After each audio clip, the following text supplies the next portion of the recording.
I guess we are live now. So if you can hear me, please say yes in chat room. I hope you can see chat room. And let me greet you in person. Hello everyone, this is Zufar BIKBOV and I'm glad to be back to have a good time together. I love teaching, I love painting, and I'm so glad that so many people subscribed and are willing to learn from me. I don't want to put too much of announcements, I don't want to put much of pitch for selling something. Of course, I should mention that I also do now courses of mentoring, and I'm also teaching with Lime Academy, which is absolutely great. I love it, and we're just finishing coming Wednesday one of the foundational drawing courses.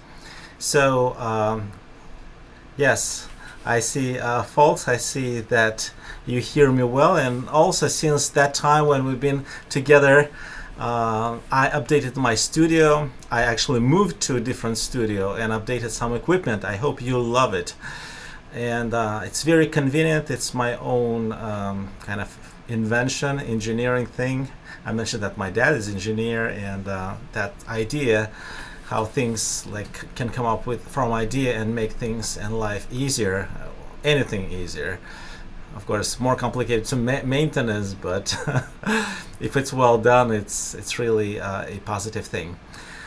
Anyway, I plan today to show you what should be done when you work on plein air. I think many of you know me, and I was really promoting my plein air art, even though I work in studio as well. And if you know, with a Streamline, with Eric Rhodes, and his excellent team, we published one of many discs, and mine was about for a landscape painting in 4 steps, or 4 steps for successful landscape plein air painting. So what's there plein air, what's not? I decided that 4 steps would be good amount. It's not too many, not too little. And if we all know that working on a larger canvas is something which we kind of work to finish, to have some result. Some people mention, teachers and artists, yes, the color study or value study or just a sketch is good idea.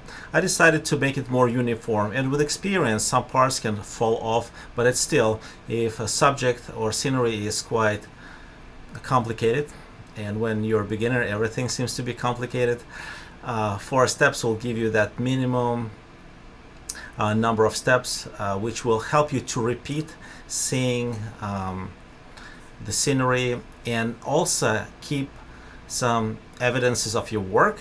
You can look at where you've been working on composition or you worked on colors, so you will have references other than just photograph and unfinished work if you started something outside and couldn't finish it outdoors and brought it to studio.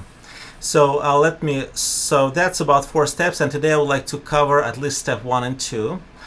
And in my online school I'm planning, please follow me, and again through webinars we'll be reconnecting again, step 3 and 4, so including successful painting, would be of course logical continuation, and as a result.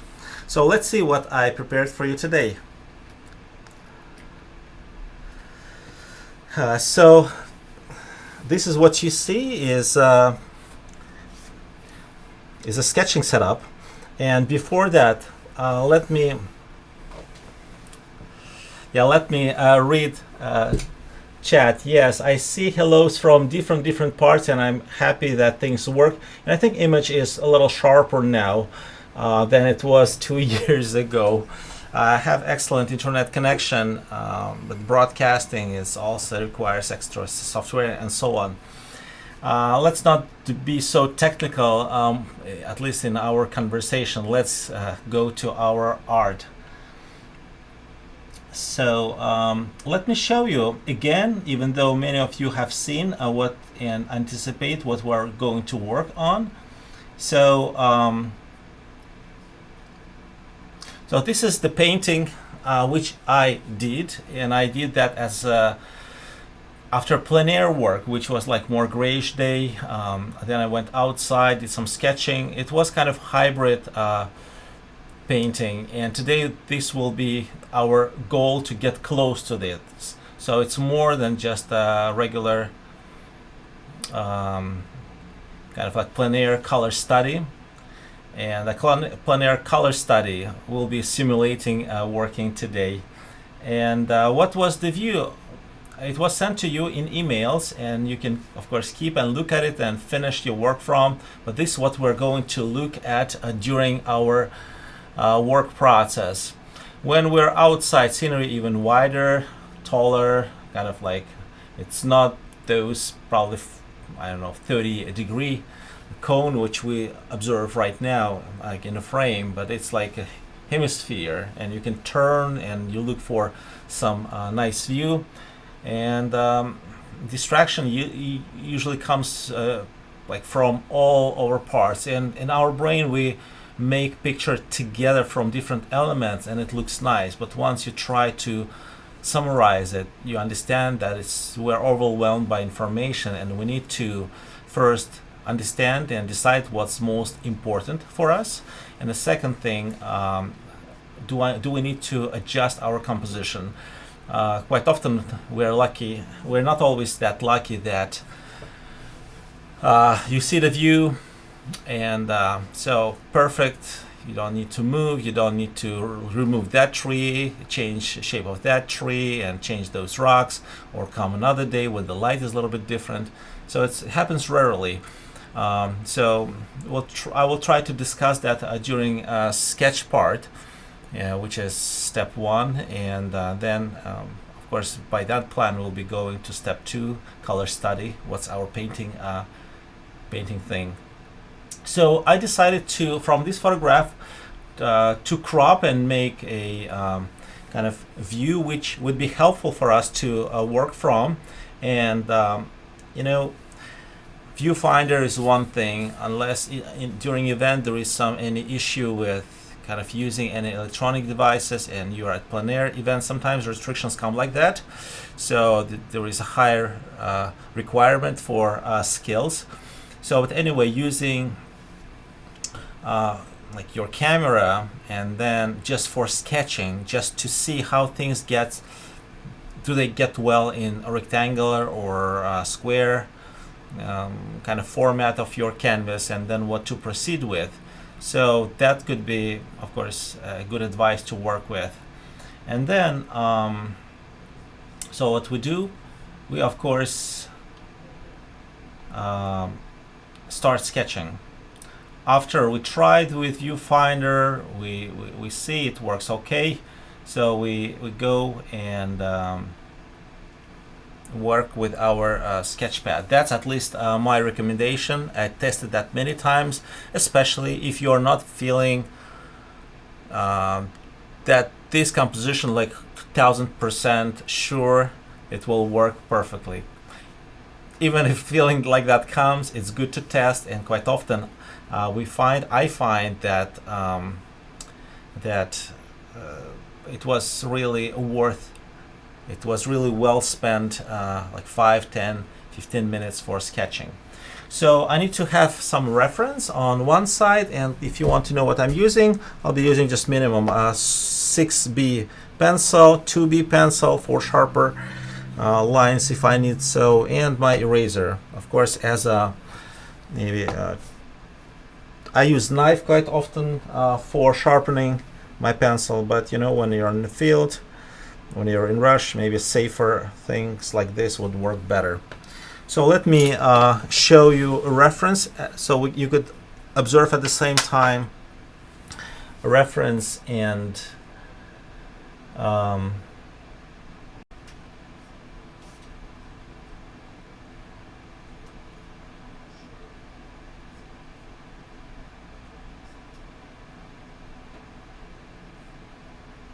I'm sorry, we had some sort of interruption.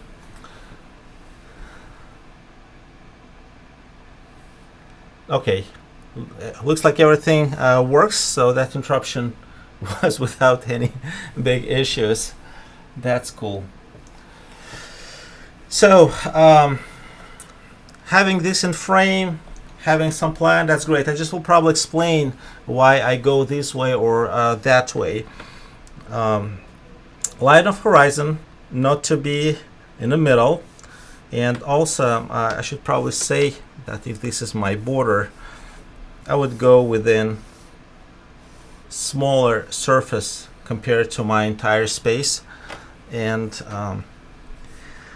at this stage, I just think what should be within my drawing, and are there any specific shapes are very challenging.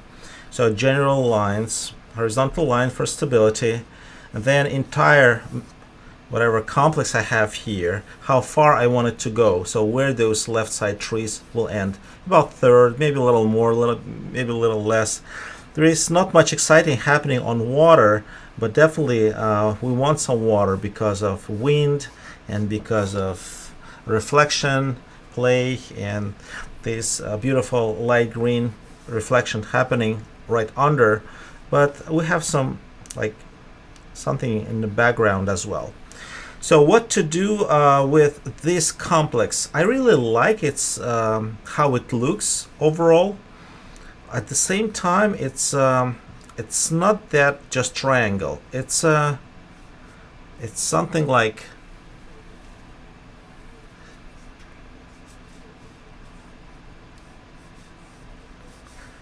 rocks, and then we have there some sort of path going.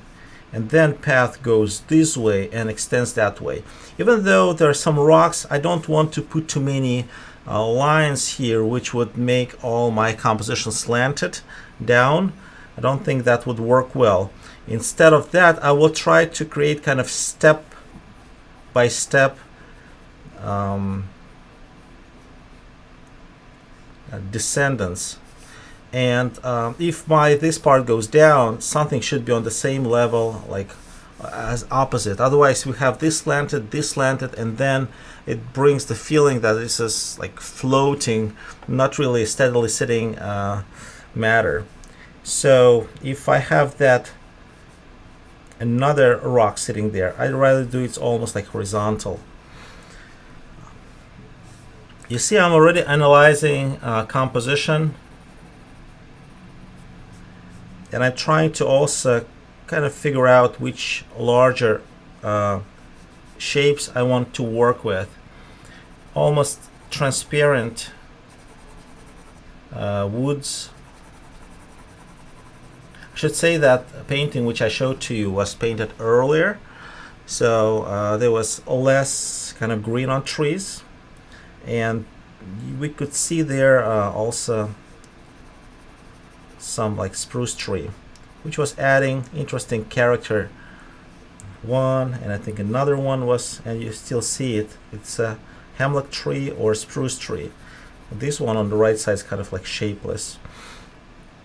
And with everything what I have here, I just will probably show it like that. Overall, right now it feels all right. There are some denser areas.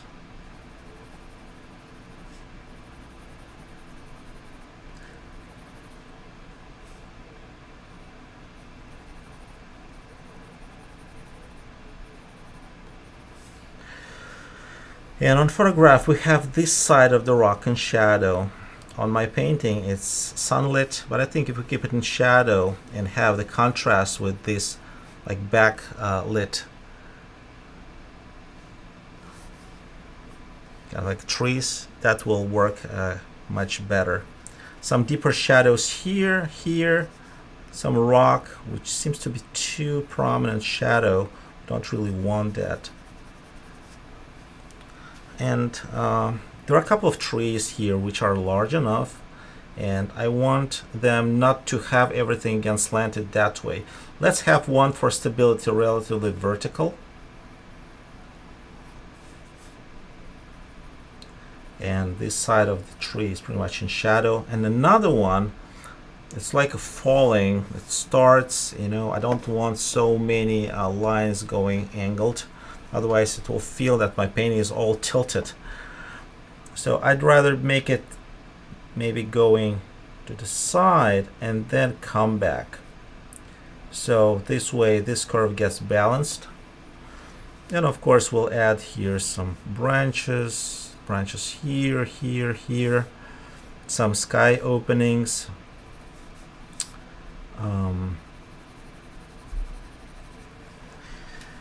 All right, if I squint, of course, I see that all these parts are much darker. Shall I think about values?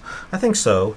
All these notes which I have right now and take so little of time are very helpful when we paint, and we need to think about values. Looking at the real view, we accept much more information, and that makes process of painting outdoors not easy. I would say it's harder to make choice. It's good to have choices. It's good to have a lot of information, but you need then decide what really works and what you need to not to pay attention, because that becomes a distractor, becomes a trap which takes your time and really doesn't make your painting better. It may look more naturalistic, but really doesn't give you a feeling of presence there. Idea gets so blurred, it kind of, when view is so complex, it's hard to handle it, and when things are hard to handle, they quite often realize that it's much more than we can do, and then painting looks unfinished. Rather good to take a simpler goal and have it done, and done it masterfully. Okay, so even here I see that I've got too many, already many details. How much time it took? Maybe like 10 minutes. I think with a sketch like this, what I can do next, if I think, I want more stability here, I can extend it, make it horizontal or vertical. And also for water, definitely would like to outline here how far these wind tracks will be seen on water. There is always question how to put them this way or that way, because wind quite often comes and goes. In the background, I really want to have some lines which is reflection of that shore, and here maybe one more prominent, and then a lot of those tiny waves which make water look like water.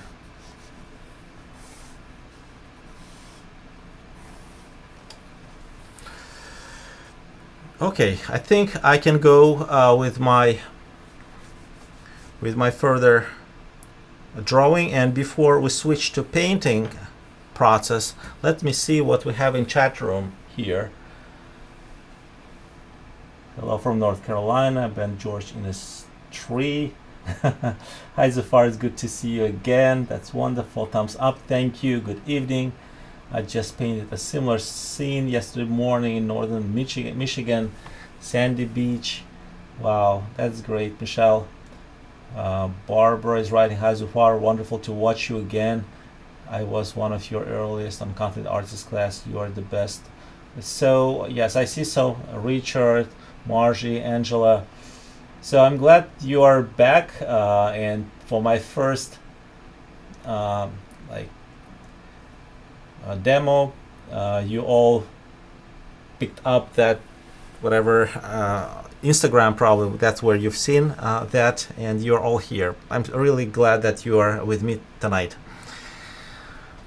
So before we go there, let me switch the scenery. It will take just a second. And also, if someone would like to contact me or would like to see, like those who are here first time, I would say that I would like to say that I have my paintings on Zufar.com, and painting which I showed you in the beginning is available already. I just need to put price on it. It's 10 by 10 inches, and I think for those who are here we'll have a special price. And of course it's on Zufar.com website. Also I have another website, rosera.com. You see it on the right lower corner, and it has other Russian artists' paintings. I'm sure you will enjoy them. And if you want to contact me, the gallery at Zufar.com would work. And if you want to study with me, so especially a mentoring program, you can email me. That will be probably the best. And of course I have few courses at confidentartist.com. I have a lot of recordings, and the idea of remastering videos and placing them there is still there, and it's coming. And of course you can just text me. Yes, give me one more minute.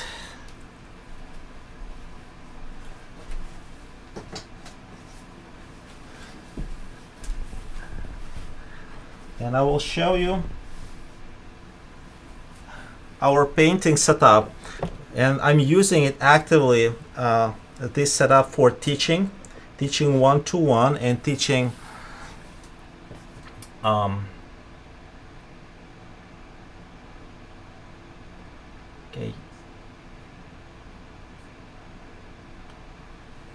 Yeah, this is how we're going to work with. So here I have 10 by 10 inches oil primed. You'll be surprised. I will tell about that later. 10 by 10 oil primed, very inexpensive canvas, so which I bought as a master touch in Hobby Lobby, and then pre-treated that, so it works absolutely fine. And also designed by me this palette. And let's briefly go what we have here. So cleaning stuff, and that's Turpenoid Natural.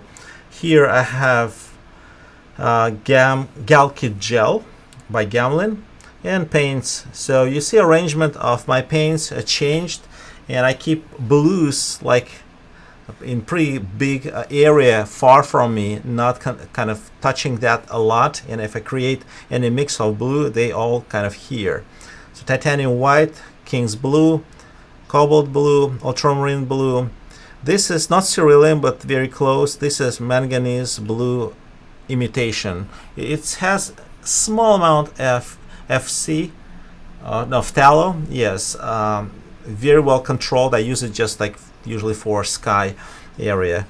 Viridian olive green, lemon cadmium yellow medium, cadmium orange, no cadmium red. So you could be surprised if I need something red of that. Of cadmium red, I use this mix, and Alizarin permanent. Yellow ochre. Sometimes I use light ochre yellow by Blick, which is nice, but today I just used the classical one with little green shade. Sienna. This is umber raw. Here I have a oxide brown transparent. Here is Terra rosa. Again, alizarin permanent. And I think for purple I have manganese or the cobalt violet. And this one is another pre-mixed mix. So along with the King's blue, it's a mixed pre-mixed. And this is a violet pastel by Blick oil paints. So that's what we're going to use today, and my palette pretty much the same. In summer I may go with a more variety of yellows.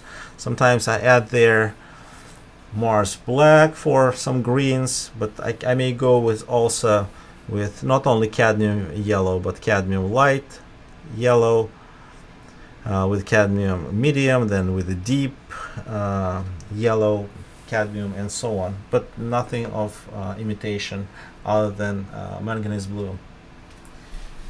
So variety of brushes, many of them flat. Among the specialized, yes, liner kind of. So these are flats which are long, but also I have here, which we'll be using, is a fan brush. This is a smaller one, nothing crazily expensive, and nothing very special. I've been using a lot dagger brush. But I think with fan brush we'll be doing this pretty well. So I don't know how dagger brush is available. I really want you to have same experience, and if you want to work so you would not feel that you're behind because you don't have that type of brush. As you remember, I was usually a proponent of toning canvas, and in this painting with very gentle palette, I would use something like somewhere between maybe pink and like I would use Galca gel, so maybe orange. Yes, let's use some orange, cadmium, small amount with white, and maybe yellow ochre. Why I'm using Galca gel? Because that thing dries much faster, and so this is just not white anymore. Okay, and I don't want, of course, any color. I want that color which maybe will help me somewhere in clouds or between branches. Of course, it's possible that we can apply more of a texture here. Sometimes I go with the purple at the bottom. So it's good also to tone your canvas in advance if you know exactly how you'll be working, or use several kind of mixes. Several mixes, different kind of canvases, pre-toned. One of them with more purple, some of them are darker for maybe nocturnes, some of them very warm for some other specific paintings. Yes, but I would say in most of my landscapes, of course, we have sky there, so I don't want to be very active on the top. So it could be like heavier paints and brighter maybe at the bottom. So I will now transfer my drawing to my canvas, and if you've seen again my videos recently, I use oil pastel. That really works well, and quite often I use oil pastel to enhance my, let's say, like color study, my step 2 painting, which I do en plein air. Give me a second.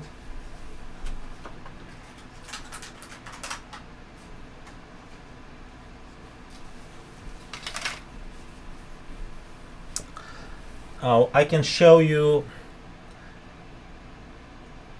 maybe it's a good idea to have reference on the right. So this is all available during the teaching, so I'm glad I can show it to you how things work and how things improved. And I think quality of video, I think after coding and decoding, will be better as well. I hope. I believe the YouTube, they did some extra enhancement to their software processing of streamed, stream decoders and everything became a big thing last year, especially last year. They've been always important before as well, but distant education by universities and schools and big demand. Surprisingly, when I work on my sketch, let's say if I do one sketch and then after that I do another sketch, a sequence of events is different because I already know or feel or had some sort of discoveries during my sketching first time. Then the second is different. It comes easier and I focus on different things. I need, I think, to grab my this was like sienna pastel. Also, it's very important to transfer drawing accurately. Not like, oh, this is done and then we go easily. No, we need to really all those measures, compositional findings. Maybe not after the sketch before the color study, but specifically after step 3, drawing, with final decision on composition going to final painting, to final canvas. So that would be, should be quite careful and thoughtful in transferring drawing.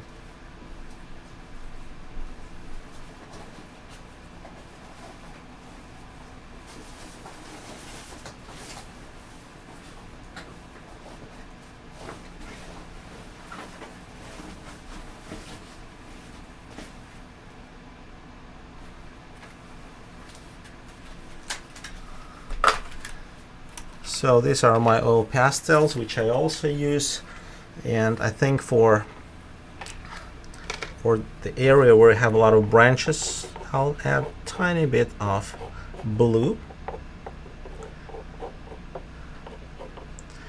I don't really tell that we always have to use oil pastel, but you know, I think it's better tool to transfer drawing than paint itself, unless I mean, when we just use lines and then transferring lines were not correct, wiping oil pastel, or at least control of it, having it in our hand is I think it's much better. And it's already dry, you know. Once you apply it, it's already dry. Okay. Also, when, let's say I took my brush again,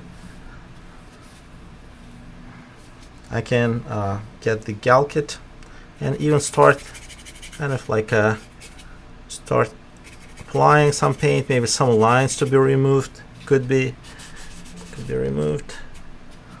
Kind of like there is not very gentle switching from drawing, not immediately to painting, but kind of like still drawing, kind of warming up. I don't think we're always on that mode that things come very easy, and quite often we need to take a deep breath if things are not coming immediately well enough. Kind of trying to tune up to that pace. So what to do first then? I would say there are bigger masses overall here, looking at my reference image. And let me now, you know, you have all reference images. And again, if you want, I can put the link down to description of this video once it's available. So those who are coming not through my subscription, so they can also post factum see it. But being live here is good that I'm looking at questions when system shows me. I'm really happy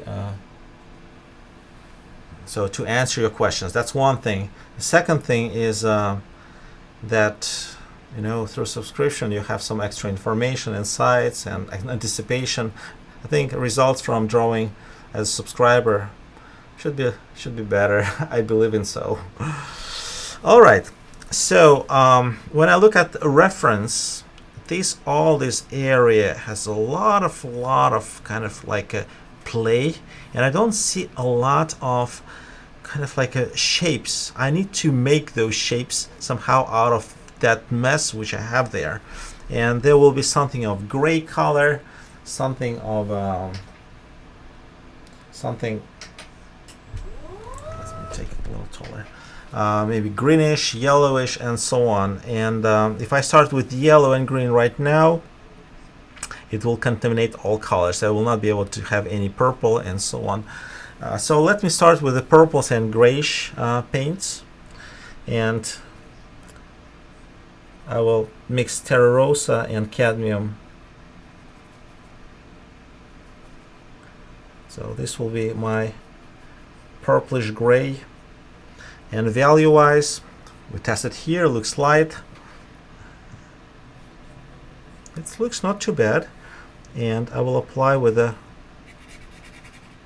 you know, since it's, I think the fan brush would be the best option for this part.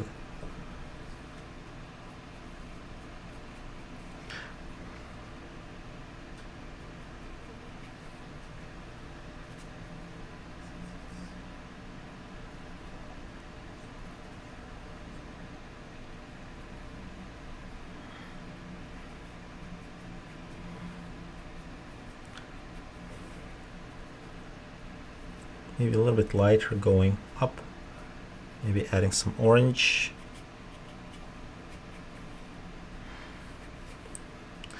Trying to hold myself and not to do too many movements, because of with too much of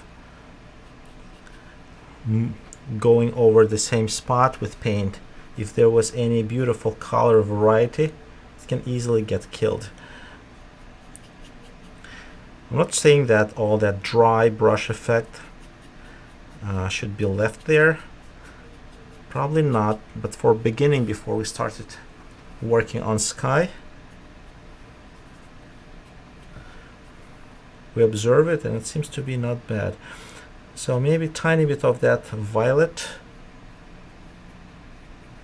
Okay, overall mass reads well. I should say that it's probably warmer. I will need to add more warm there, but a rock part will be a really purple, and there is no much of yellow adding after that. So I'm taking a different brush and maybe starting with similar mixes first, and then switching it to, let's add raw sienna. It works usually well with purple, adding some warmth to it, even a little bit of greenish shade. When you're outside, try not to chase the shape. Try to,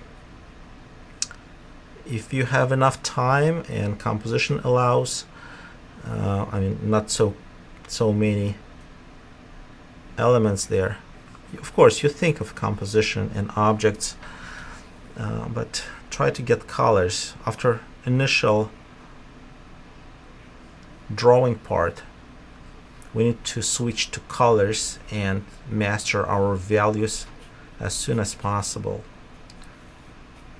That's the time, you know, all that drawing stuff we can get later from. Can we see the palette again? Yes. Okay, thank you. And let's switch to palette. Yes, you have a reference. You don't really need to see a reference. So what I was mixing here, I was mixing Terra rosa and Cobalt blue. Added some white. Then here I still have a mix with white, small amount, cadmium orange and yellow, I mean sienna, I'm sorry, not sienna, yellow ochre. And I was adding tiny bit of this pastel violet. So when I was working on rocks, I added also raw sienna. Yes, if you don't mind, I just will keep it like that. Again, you all who received and came here by email, you all have a reference, which is great. All right.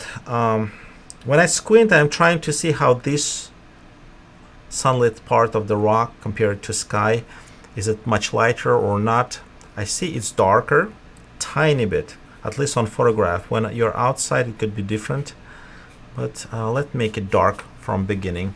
And also, I try to do my sky early enough now, because that area outside of the trees, it's pretty, I would say, flat. So why not to work on it as early as possible, and then we'll know how cold our cooler mixes will be compared to the sky. So you see there's some clouds, and I would go for the open sky. I would go with this magnesia, and of course when we create mixes for sky, let's see. Looks good. I try to create next to it maybe different mix. Let's go with a King's Blue, small amount. It will be a little bit different shade. This one by Fredericksburg, it's so close.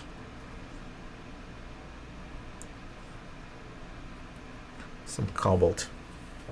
Okay. Oh, I didn't do on my sketch shape of clouds. We have them in reference, maybe a little too complex. Let's simplify.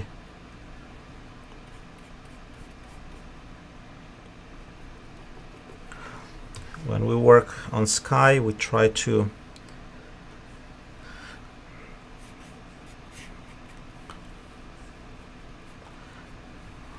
go with heavier load of paint. We don't want that yellow of our toned canvas show up through this, and we're trying not to touch our whatever that part which has woods. So let's paint as close as possible. And you know, on reference, this all area is kind of I want to have some sky opening here.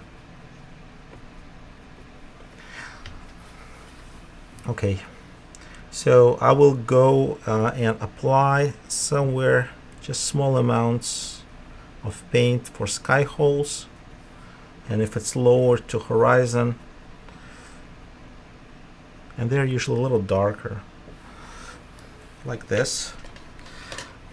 And now I will use again my brush, my fan brush, and now, well, we still have pretty clean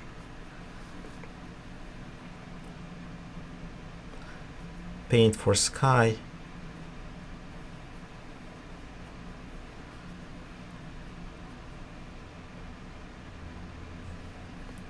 Trying to marry them, trying to get them one into another. Kind of a lot as a tapping.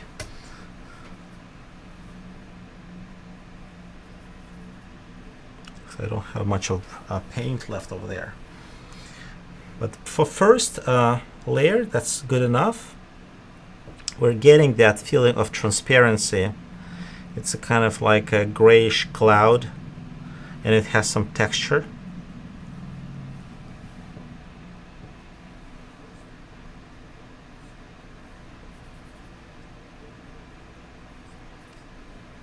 Yes, and specifically an area where we have right now these branches of trees, kind of like crown of this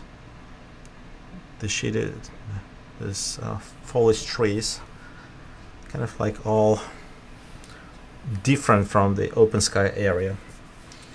Okay, this brush is clean enough. We just don't have enough paint mix. Let's again get some mix for sky, and now outline better if possible trees. Even though it looks like a bunch of branches there, it still has pretty definite outline. It's just very soft.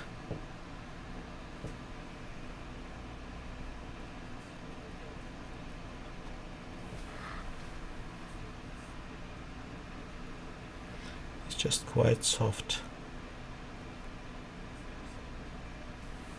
I think it's also a good time to work on cloud part. It's not white and it's not even blue. It's warm, and when I'll be mixing, of course, I'll be using tiny amount of cadmium orange to have that pinkish shade, and not the yellow ochre, but rather cadmium lemon, which is one of cooler.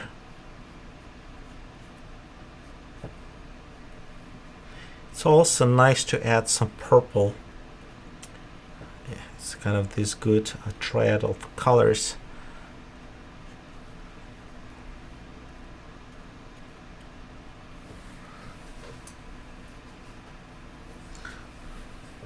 Getting back to blue.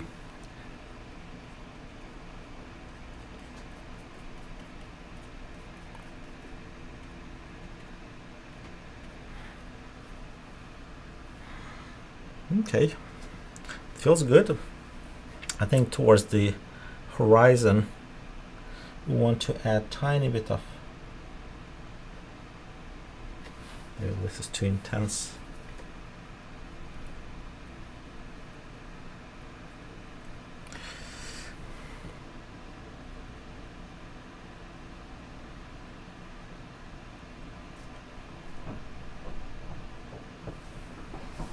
Okay, this is good enough. So now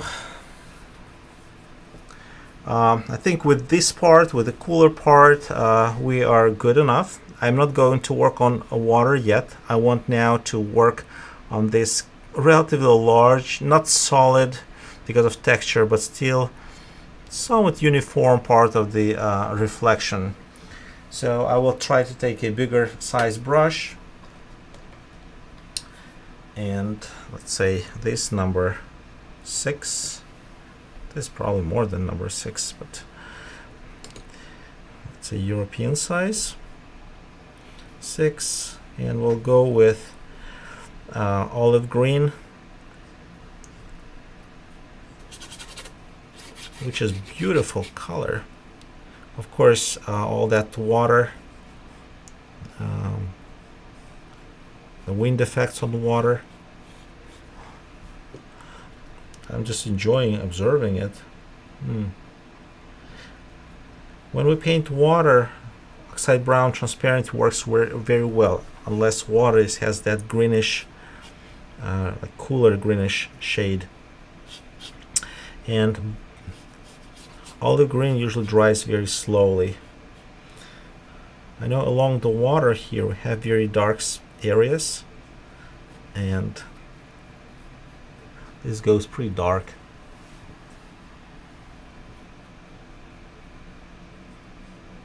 But adding Galkit gel hopefully will help me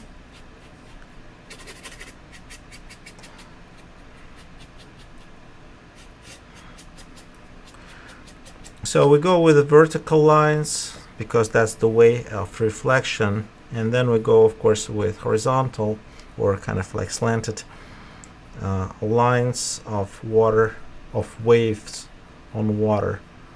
So usually it's a game of these two directions, brush strokes in these two directions. I think that's good for 4, just to kind of show what's there. If you feel that you want, even right now, we know that this part will be sunlit and this part will be in shadow. You right now can make shadow part. And in fact there will be a little bit of purple as well, but we cannot mix everything at once. This part will be like in deep shadow. You can add it right now. Just need to remember to bring some colder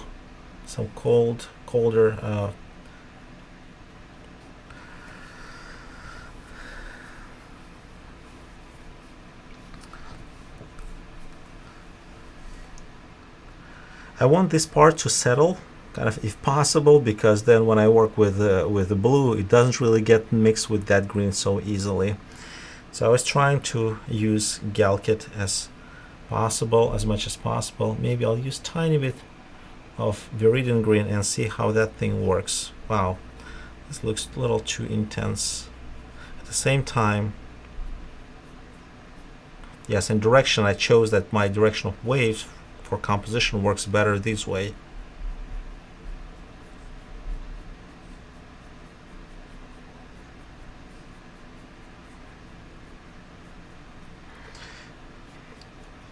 Painting water is a separate skill. It's really not easy.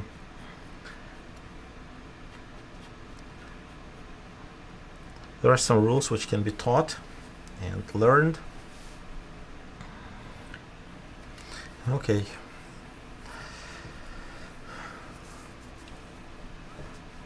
I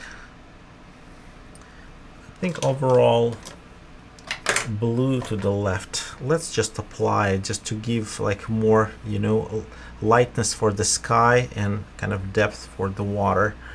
And also before I go there, there is some like shoreline which is cooler in colors and doesn't have those darker shadows.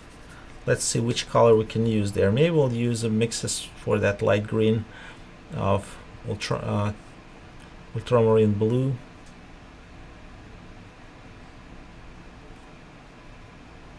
And yellow.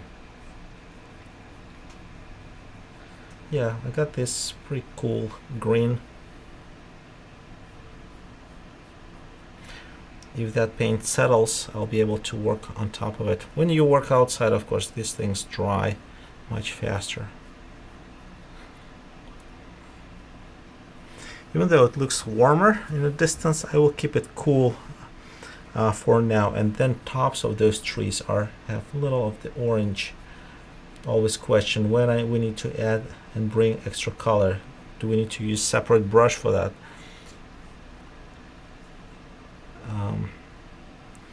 I think it worked well with the same brush. So now let's expand our water surface. As you see there, we have some darker tracks of the wind against the lighter the kind of reflection of clouds, and then here those wind tracks are lighter against the darker reflection of sky, open sky here. I will definitely take a different brush for this.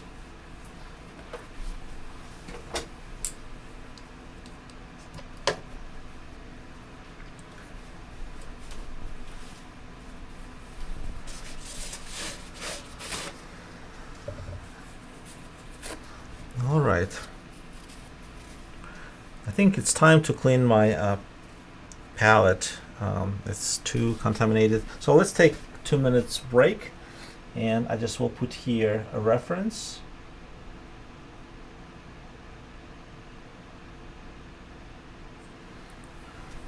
While I'm cleaning my palette.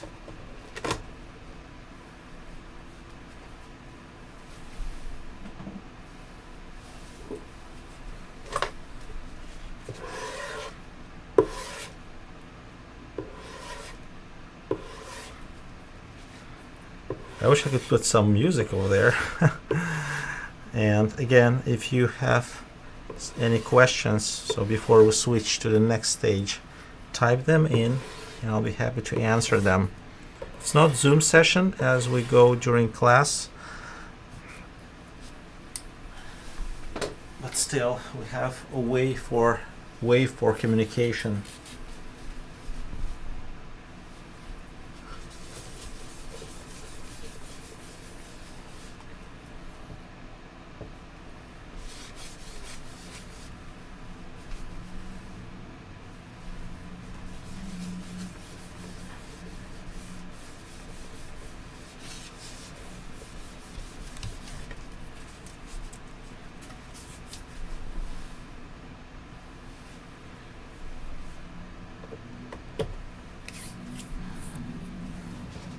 Okay, palette is clean.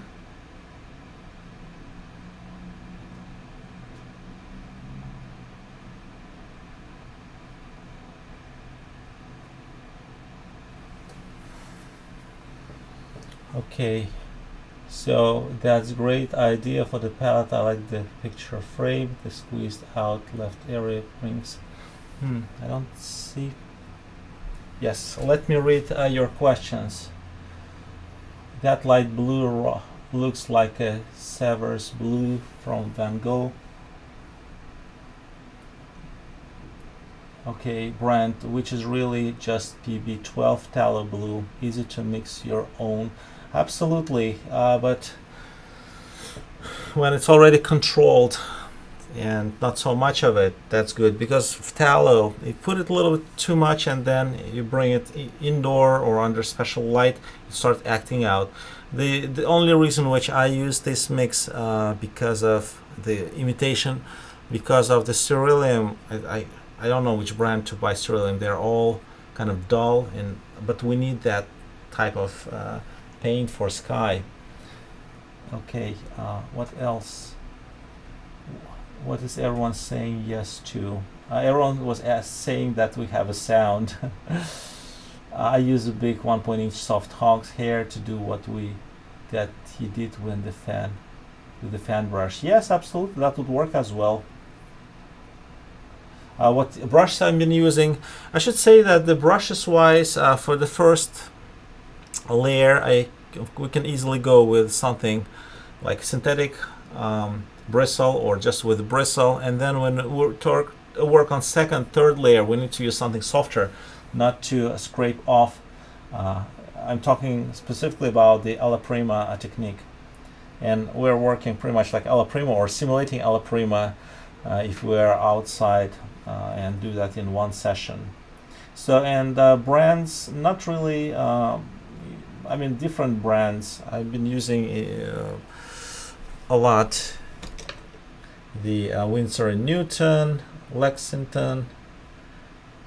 I've been using also the Princeton, I mean, number, and of course Rosemary as well, Rosemary brushes. And medium I'm using is a Galkit gel. Actually, I would like to show you as well that during my classes and during my recordings have an extra angle so you could observe it. I think it's pretty cool.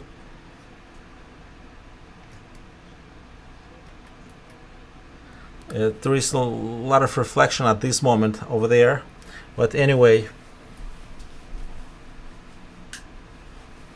let's say when we paint,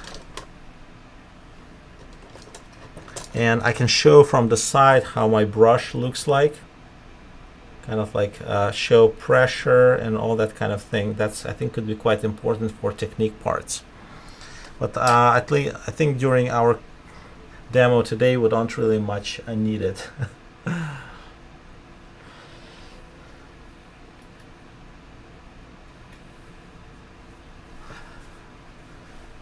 Okay, let's bring our all lights back, and with a separate brush I will work on this part now, and I will have everything around interesting part. And since we did our trees first, hopefully they will settle a little bit, and when they're outside, I mean, drying process is much faster and much more intense. You see how clean is my palette? Let me show you just table. Palette is clean. Ta-da! So what is interesting about this part? I will probably right from beginning I will do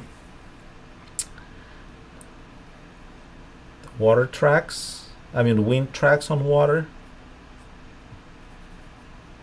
Is there any special way to call them?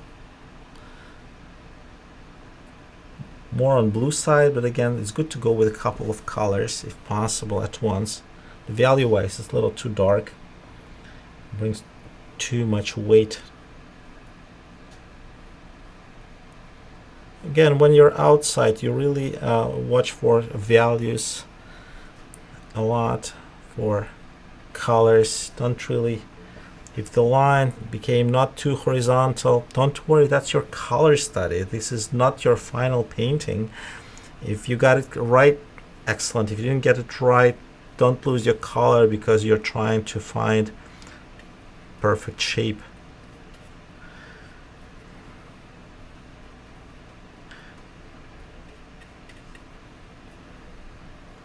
I'm afraid to go to this area, otherwise my brush will catch too much of green.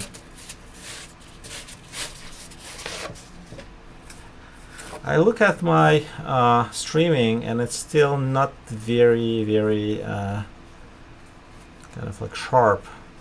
Have excellent speed and have nice conversion and powerful computer. I'm not sure what else could be done to make it better. And when we talk about reflection, sky reflected in water lose its kind of intensity because of not all light gets reflected from water. Part of it gets absorbed. So we can go with maybe ultramarine and having just tiny bit of that manganese blue. And I think in this part it can be even deeper. Yes, deeper. Let's add more of ultramarine.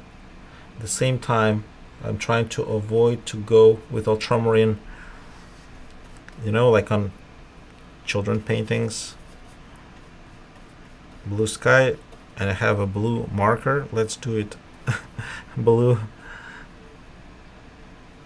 All those nuances get learned a little bit later.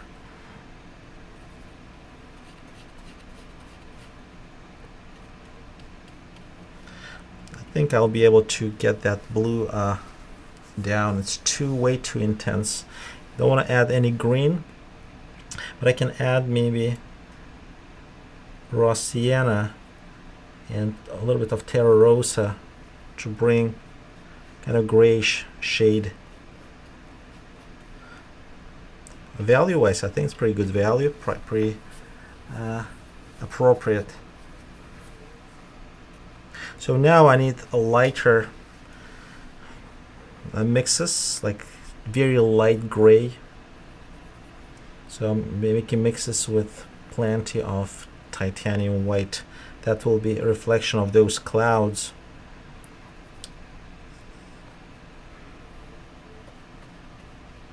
And I think it's a little warmer, so it's supposed to be warmer. So let's add a tiny bit of cadmium orange.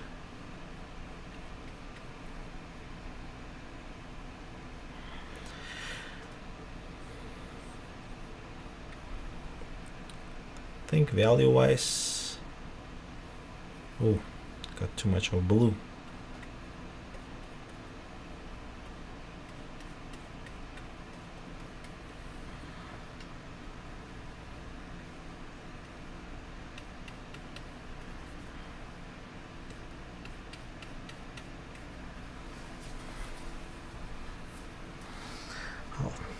When I want to eliminate, when I try to get blind to that brush work, which is of course on first layer, if it happened, most likely it will not survive to later stages of my painting. So I squint, and that really helps.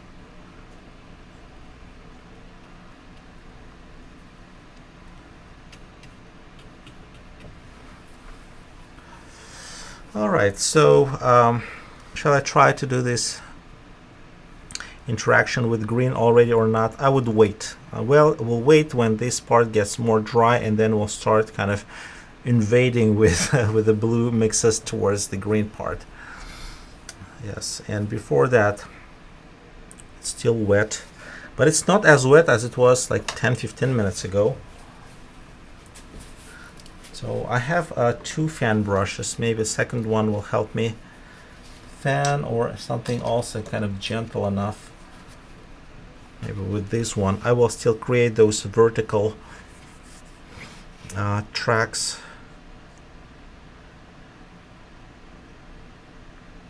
No, let's do it like in accordance. So I will do that green, and let's say this green, light green, and then we'll we'll have something to be like reciprocal. So for this part, we'll have these kind of tracks or shades, shadows, and so on. Okay, let's work on what's happening around these rocks. I think because it's for so long time, it's just waiting for our attention, and we didn't do much yet. So this green of raw sienna, raw amber, it's quite not good for mixes. Let's see. It's good to start with, maybe.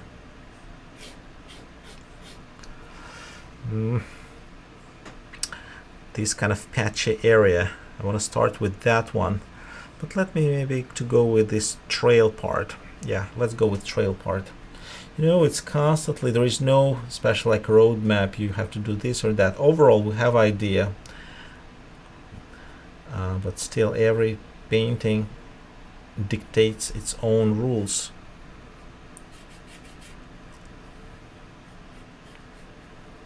Now let's apply just paint, not so actively. What I see there's some green, it's just on branches, but the ground itself pretty dark, pretty brown, reddish brown. I think last year leaves, reddish leaves are there. Maybe not the best way for the brush work here, but it helps me to stay organized. I'm squinting.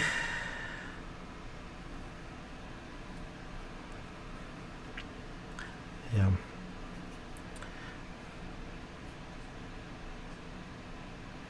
Let's go with the shadows. I think shadows will be the best to work with at this moment. And you know, that mix of ultramarine blue and terra rosa can go quite dark. You can see if we put more of ultramarine blue, of course not adding any titanium white, and that will be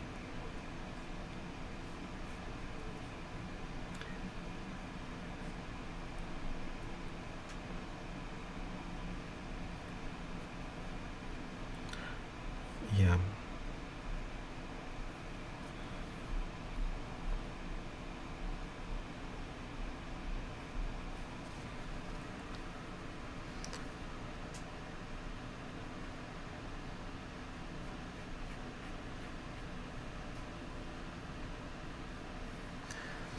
If I get to a situation when I need to see my view in more simple way, my sketch helps me, because it's also some field which I had to reorganize, and I worked with it. I really kind of already went through my thinking process.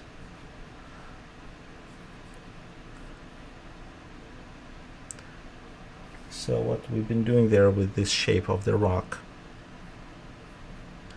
and grass here,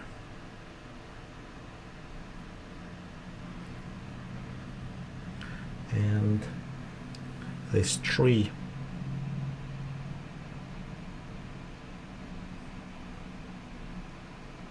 again, if your tree got not perfect shape, don't worry, try to get more accurate colors.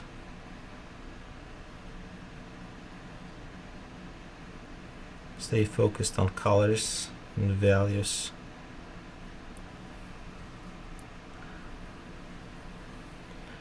Another tree trunk.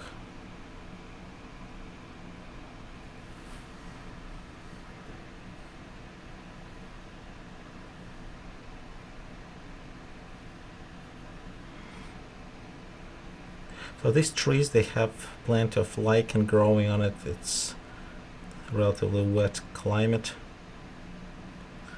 we have here.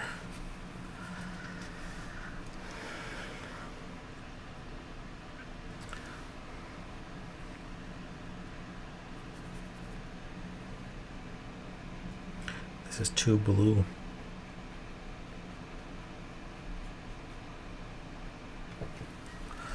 All right. I like color, at least what I can retrieve looking at this photograph and remembering from the real scenery.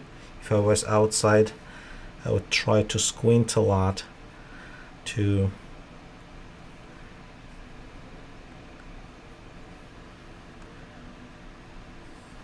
show that variety of colors observed at that moment of that on that site, on that season, that particular part of the day. Okay. Yeah. This is not easy part, but I think we're doing well. Finding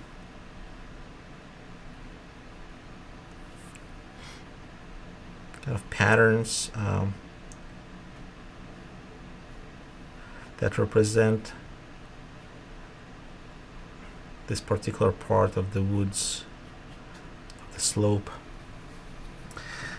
Looks like we're losing shape, but when I look at my reference, there is no definite shape for that part. So I'll need to make it simpler. I will decide and make decision. Yeah, we'll make decision how to make it simpler. All right. I think with the green, I will go as late as possible here for this hamlet tree, which is evergreen. Any other shadow parts before we start working with green paint? Let's try and mix with orange. No, actually, cadmium, cobalt blue with orange also gives very interesting color. And once you add white, so it also not just get lighter, it changes its the play of those mixed parts of it.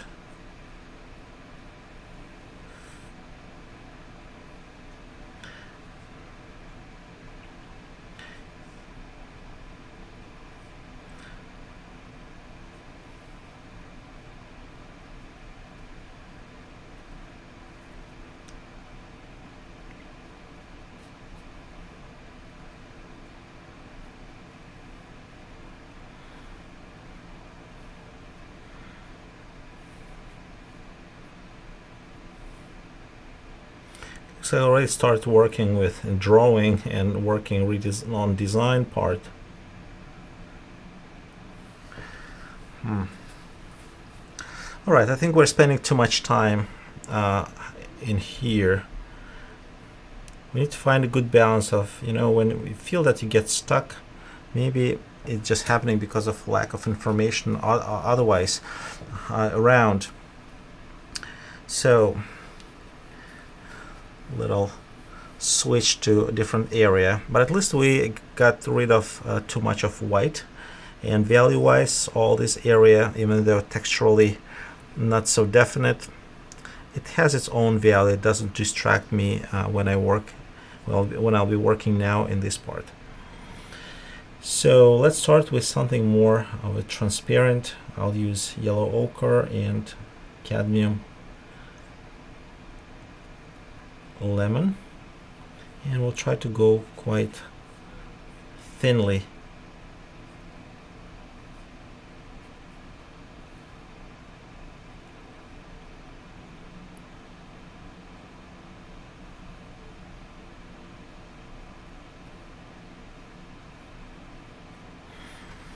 Okay, one of those shining yellows. That's what contre-jour effect comes from. And what's happening behind those, that bush, that growth?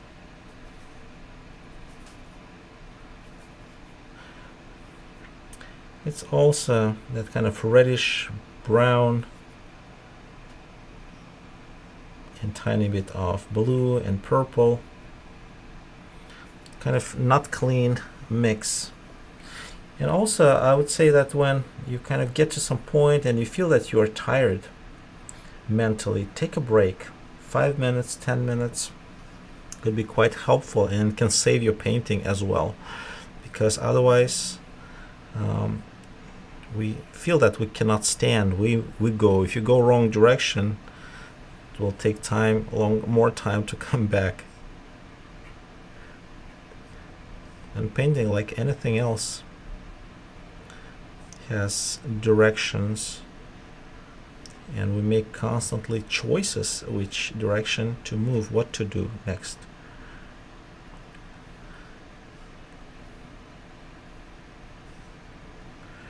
Okay, I think the value-wise, this part is close.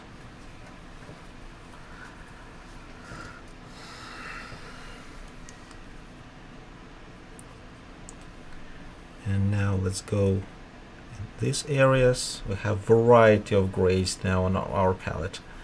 Bluish, grayish, mixes.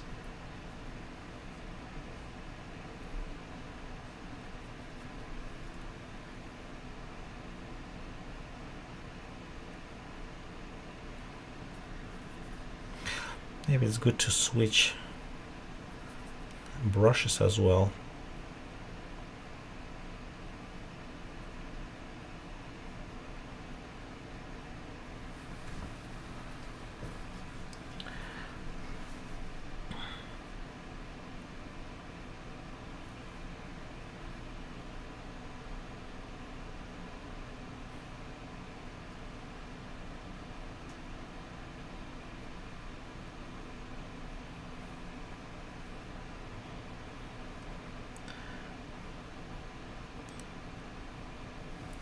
Yes, I think we'll be doing well without fan brush at this moment.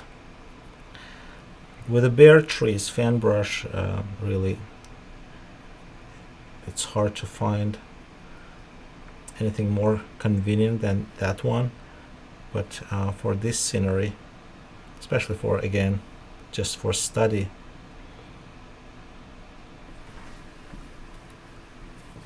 this works well. So now this area,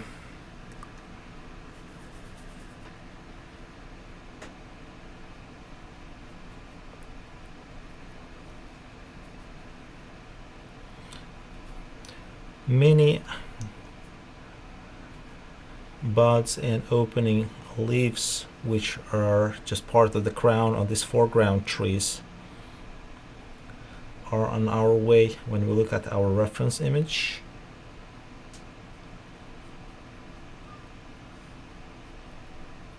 If we were standing there, we definitely could see better entire picture of this.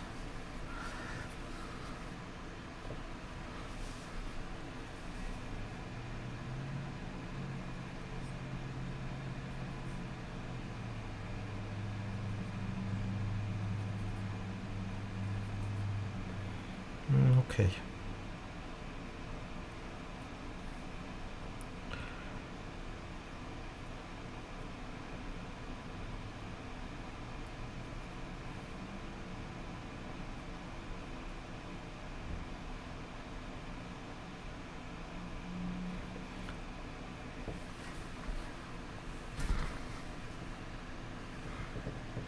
I don't see a very definite border than just because of colors between those rocks in this area and rocks in this area and what's behind.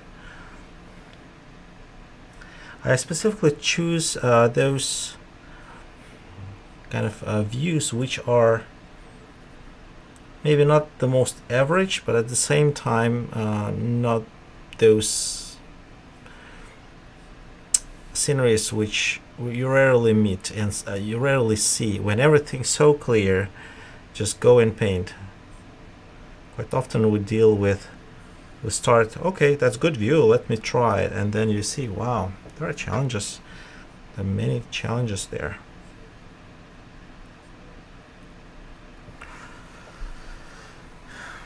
Okay. I think I need to work in this area now. And I would like to go with thinner brush now, because for this hemlock tree I don't want to have any dense crown. Maybe like brush like this would work okay.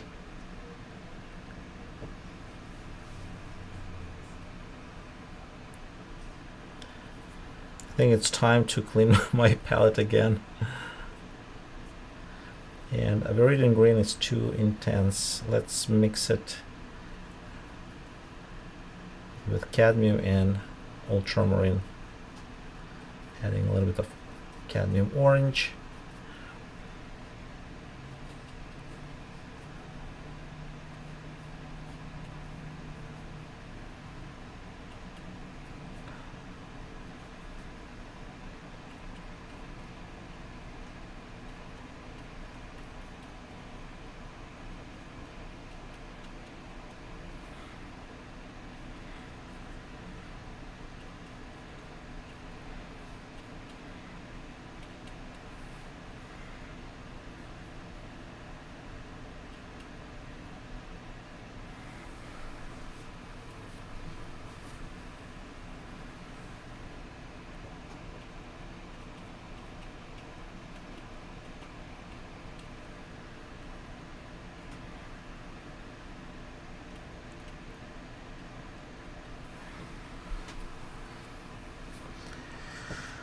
Okay. I think I'll take a quick break now. Let's get back to reference. I'll drink a little bit of water before proceeding further. And I will read your questions.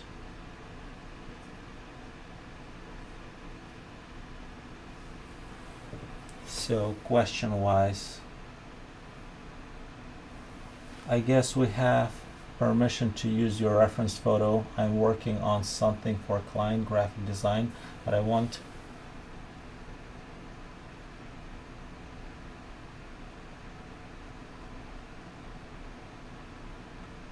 okay, that's excellent. Quality wise, people say it's very crisp. That's wonderful. And from David,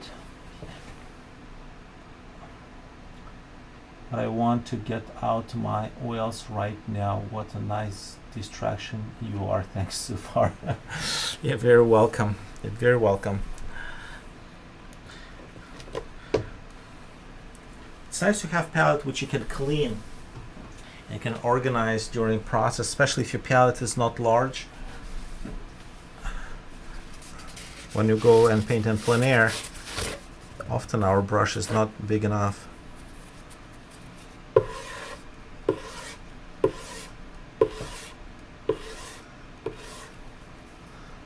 Not large enough, the mixing area.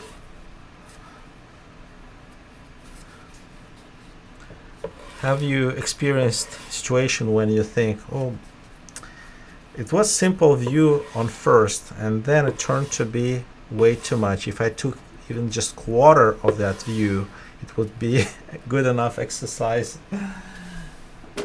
That happens. And of course, with experience, it comes feeling how much you can accomplish within an hour, half an hour.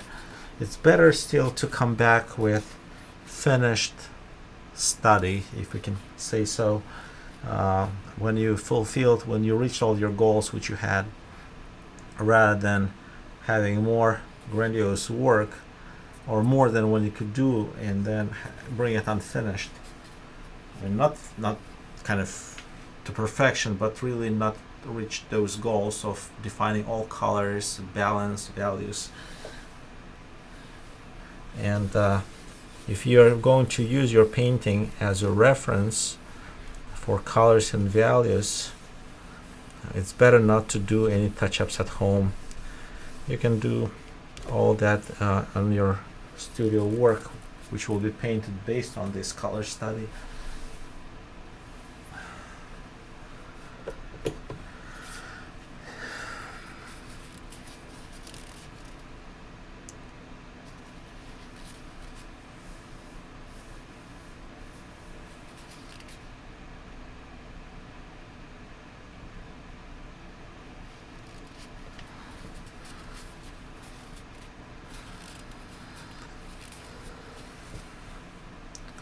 All right, let's switch back to our this view, and if we see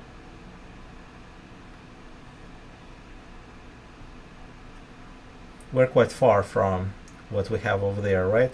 If we try to compare and look at what's different between that reference and my drawing and painting, it's much cooler.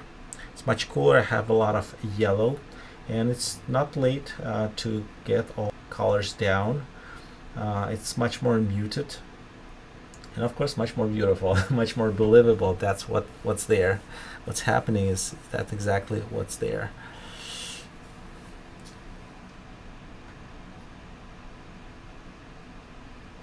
Yes.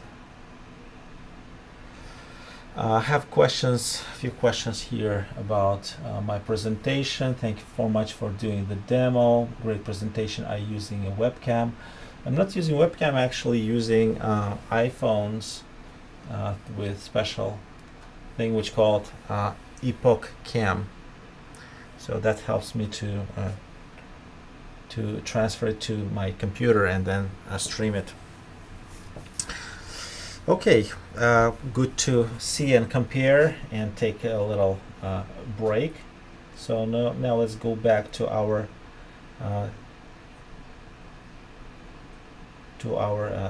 palette view.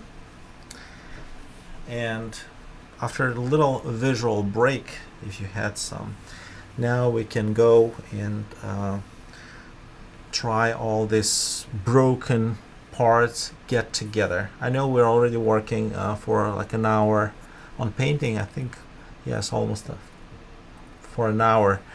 So when you're outside, this can come easier, can come harder.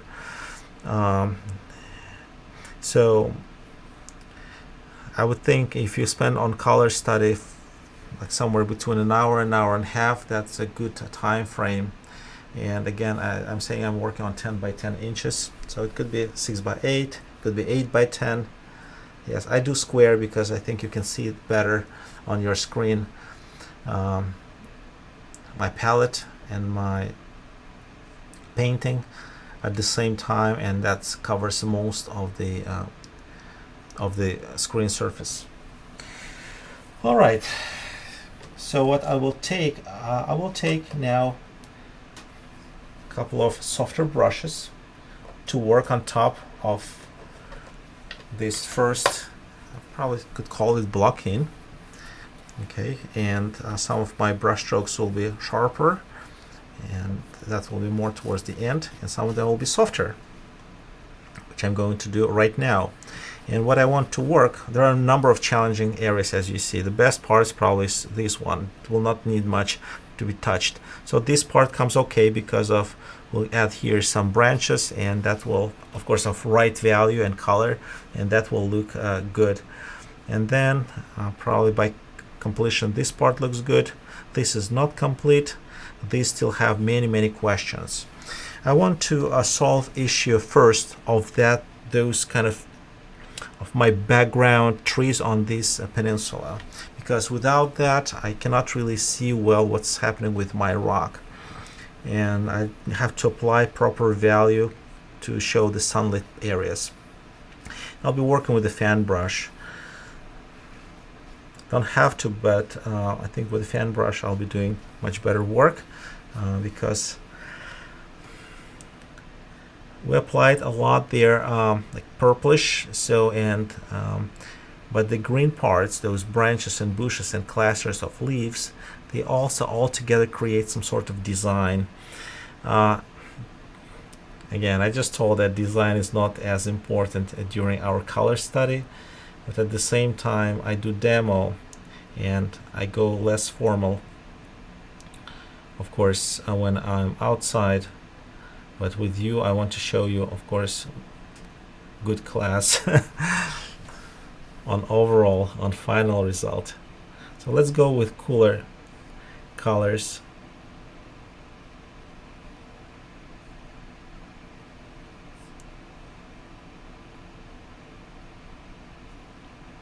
So I'll create this sort of design here.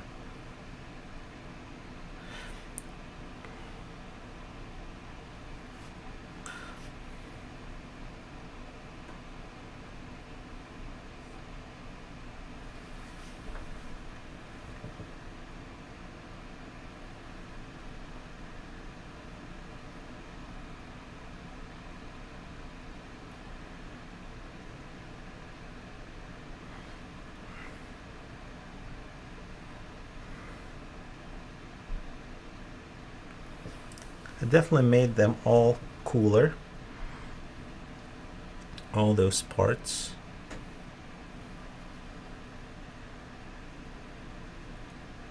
On top, of course, we see some orange kind of patches, but at the same time we have a number of them which are just more on the green side.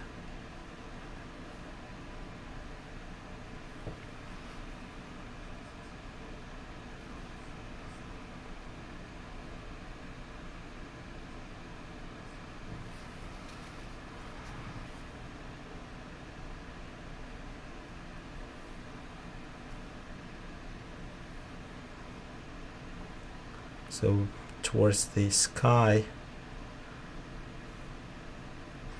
and in a distance it looks even lighter.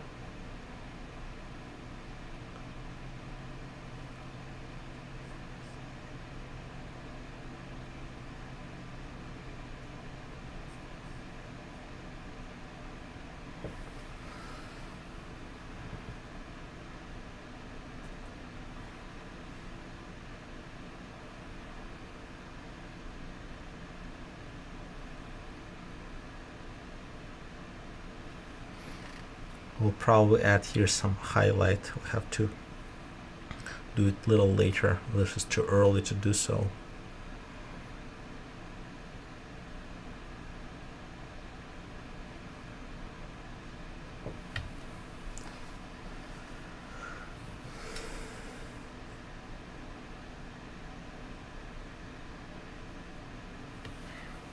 Okay, now let's go with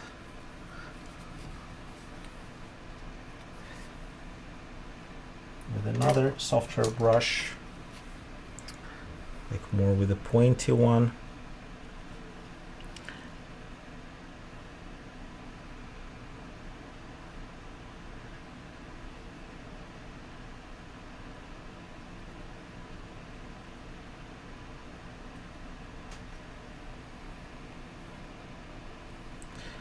A little too cold.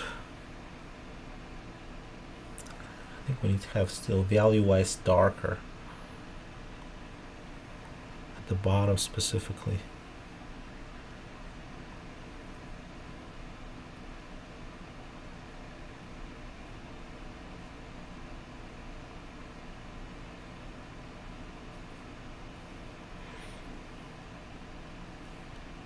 The feeling of darker value could be created not only with using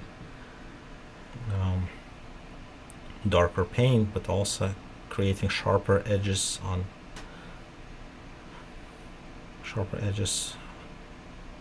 of shapes, and then it enhances feeling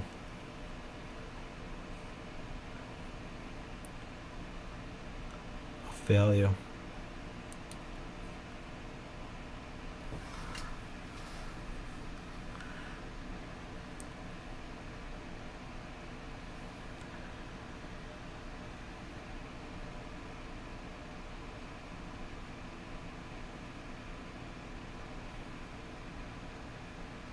Some orange would work here as well.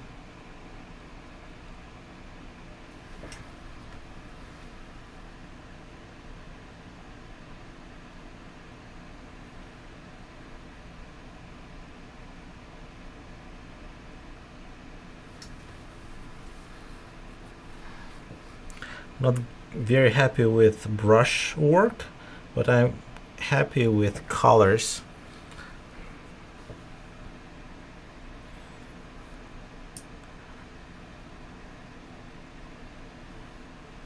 Because overall now this mess, those kind of leaves and everything, looks more what I see there on my reference.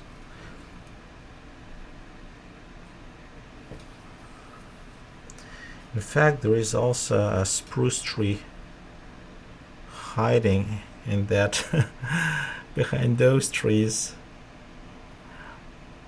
It's barely visible here now.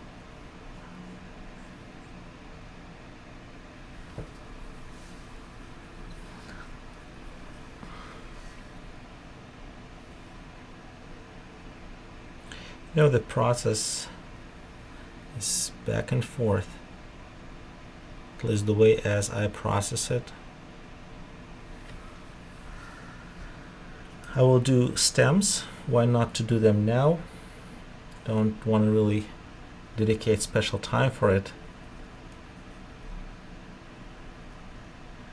And I should remember that often when we do stems, there is also kind of greenish shade exist. They shouldn't be green a lot, but the greenish shade must be there. And try not to go with value too dark as well. It looks like it's dark, but it's, you know, all those lines are also kind of interrupted. They go, and many branches and some leaves in front of it. Especially when they go against the sky, they get lighter.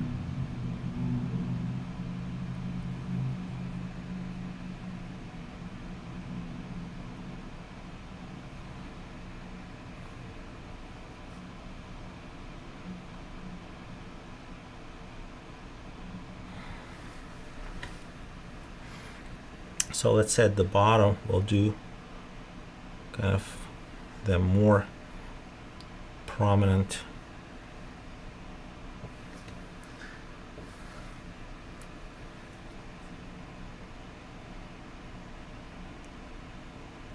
And then when it comes almost against the sky, you can make those lines lighter.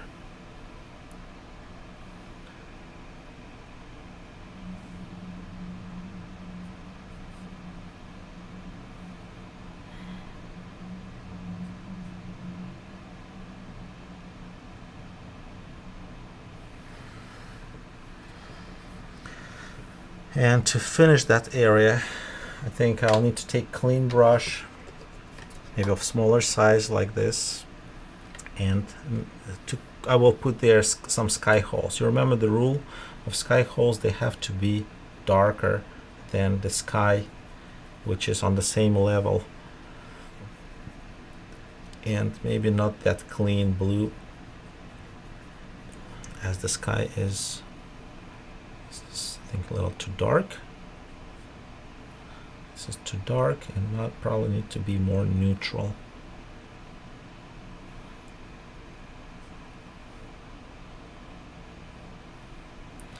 Yeah, I think now this is close to what it's supposed to be.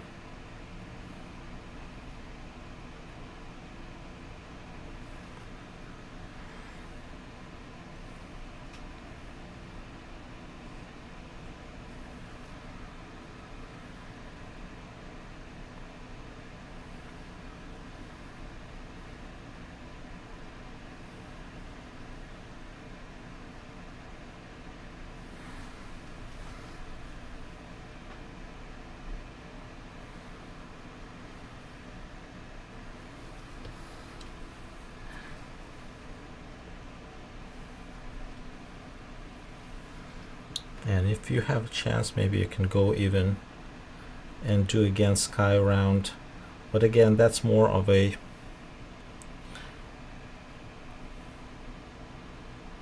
if you want to really work more on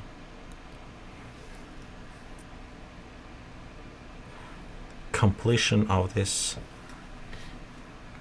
painting or color study towards the drawing, towards the finished painting. So I will not work anymore on sky part, making softer transition.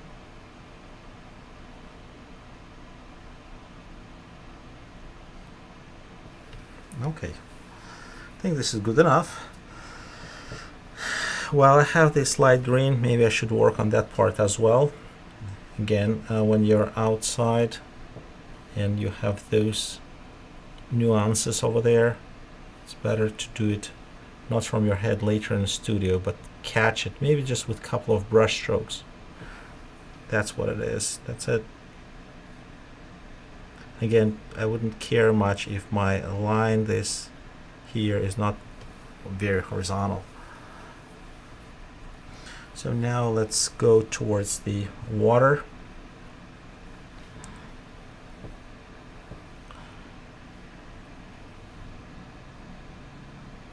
Already had there some warm purplish. I'm not going to cover all that with a new layer of paint. I have to leave that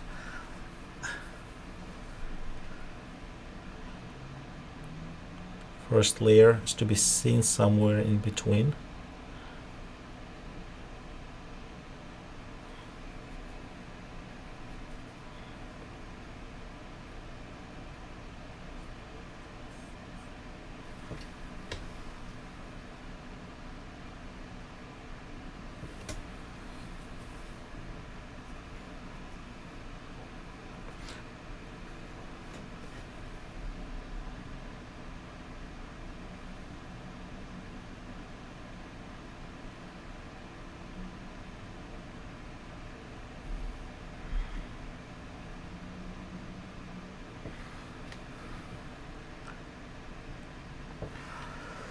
Okay,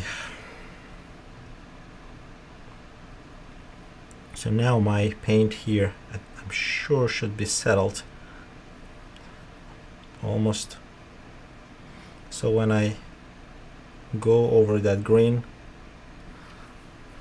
my brush turns pick that green color, but not as crazily if I was trying to do it like fresh.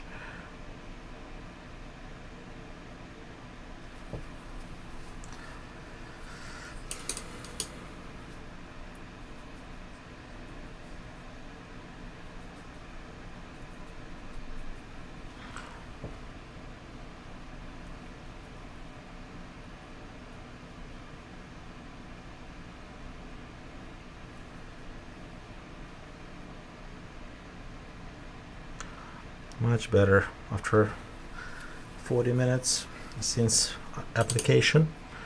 First layer.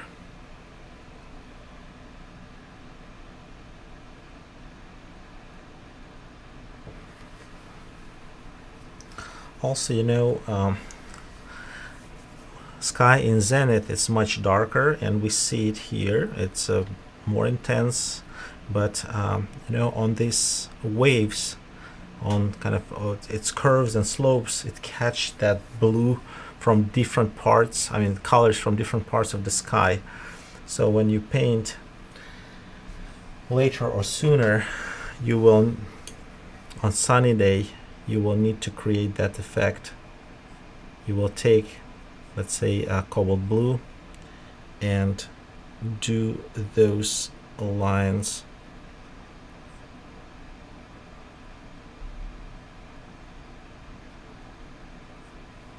So they're not that uniform, they're not so kind of like on your bigger painting you'll be working the thinner line, thicker line of that effect.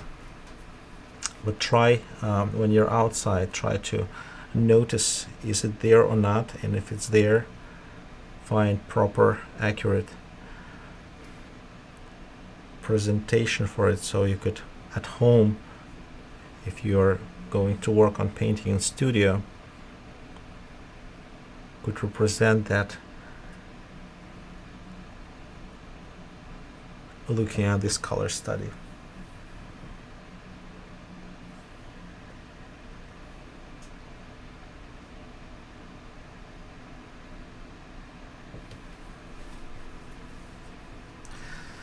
Okay,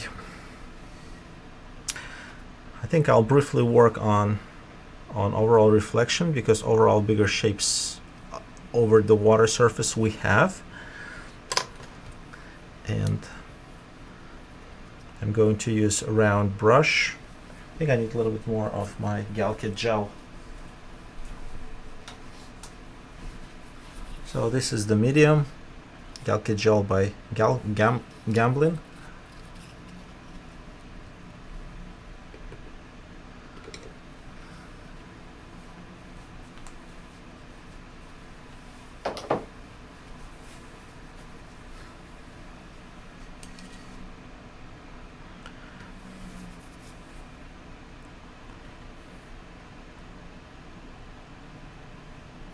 If I mix Viridian green and Oxide brown transparent, we can go all the way between cooler mixes on brown side and brown mixes on cooler green side.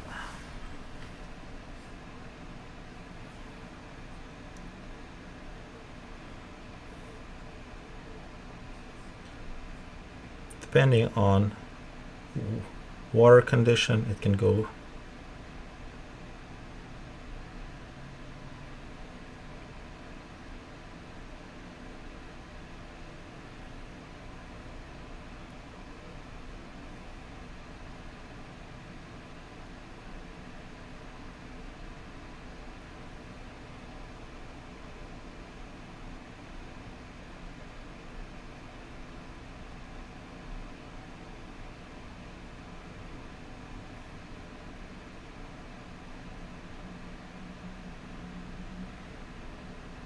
I think part of feeling cool on our reference image, because we have that very tiny kind of little waves which reflect that blue sky all over our reflection here. During your plein air study, I don't think it's possible to create this effect. It's better to find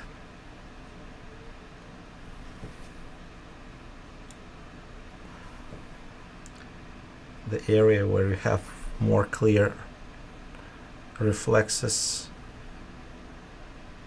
versus parts when reflexes of whatever's on the shore is hindered by wind.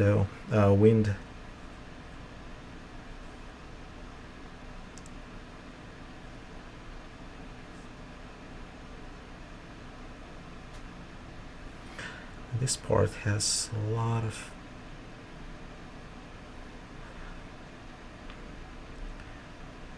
darker warm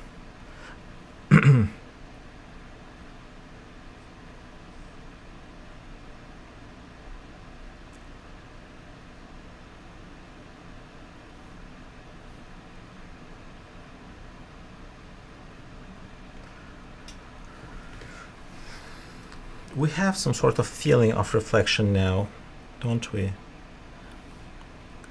And just this line is more straight and that one is kind of going, you know, with reflection there is a corresponding shapes to what above the water and what's reflected plays pretty significant role.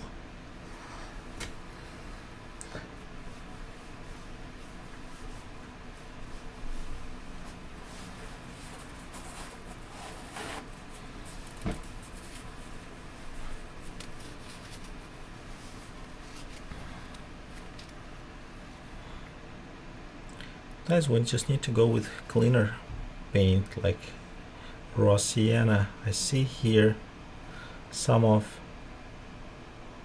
rocks. I think this is sand or rocks underwater. They catch the light. It's very light here. So now the texture of the first layer, when we had paint just transparent and mixed with a Galkit gel, now it looks too simple, too like early stage, you know. Need some elaboration. And also don't forget about blue. So especially ultramarine is a big help for us.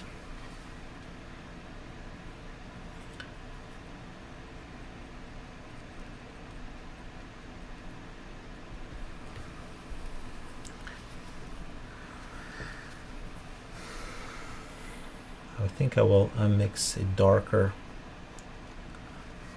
and not with this brush but something like with a liner, thinner brush, which I used here for branches. That brush will be more helpful to create those tiny barely visible lines of blue.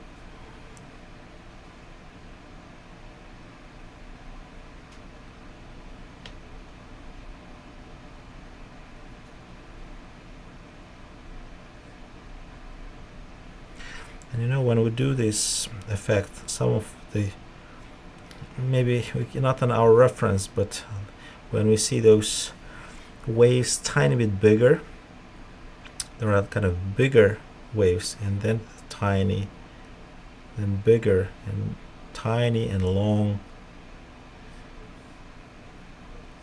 Of course, they're also tiny bit different. Some of them you catch some purple, some of them, not all.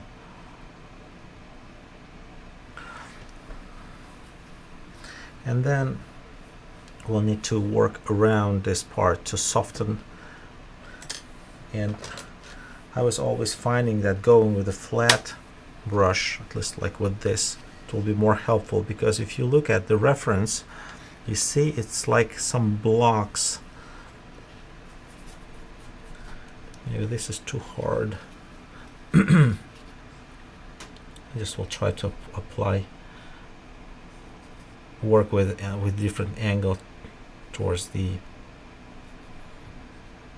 canvas surface.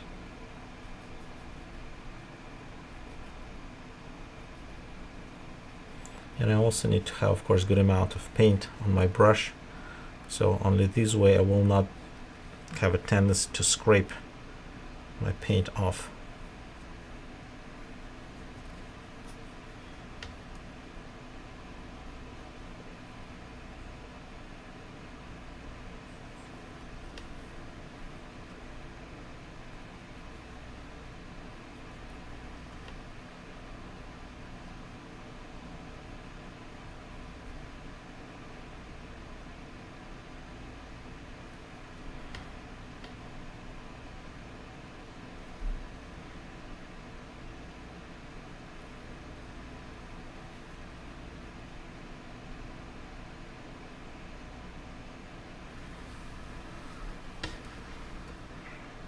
See, I think we're getting that effect.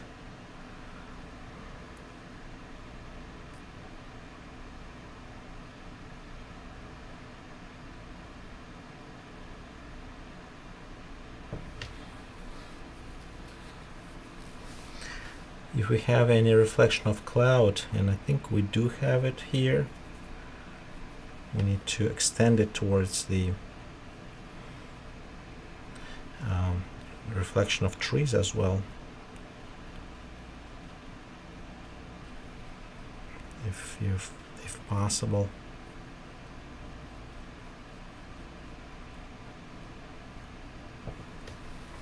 Something like this. Now let's go higher.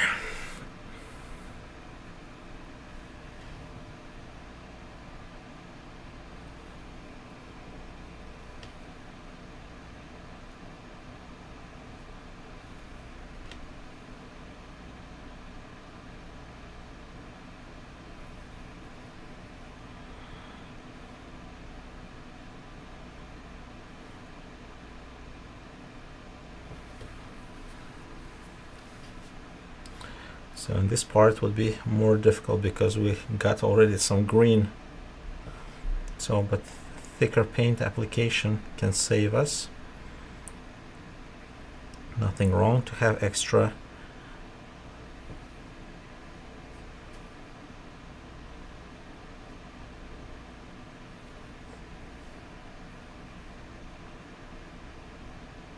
Adding more cool value to this area. Just need to watch that we're not getting it too light, because that's possible. If we're getting better color but wrong value, it's not gonna help much our painting.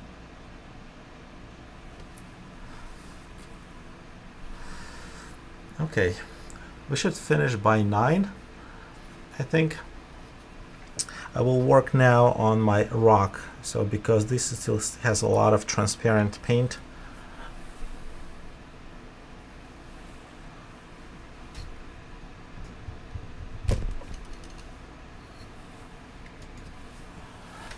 okay.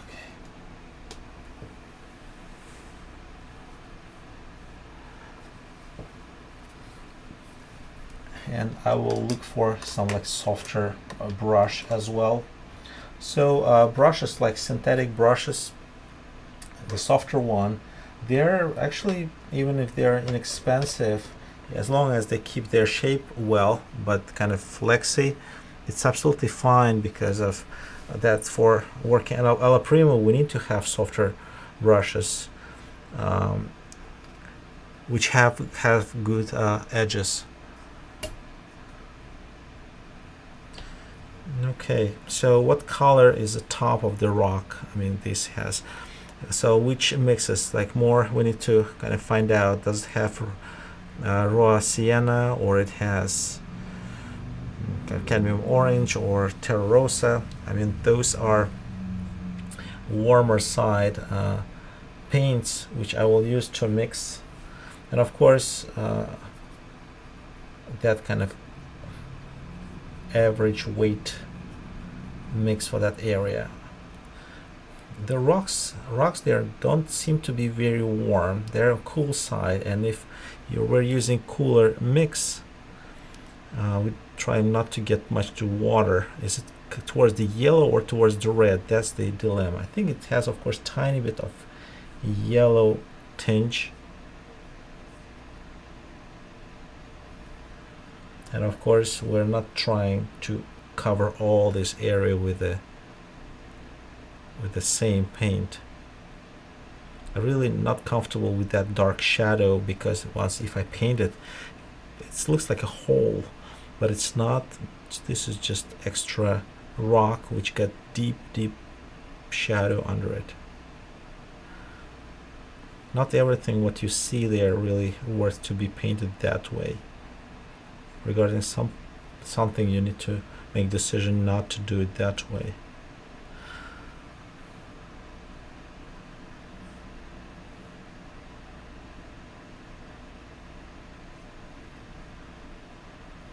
Of course, there's a big temptation to do those highlights with the thin lines, and we can take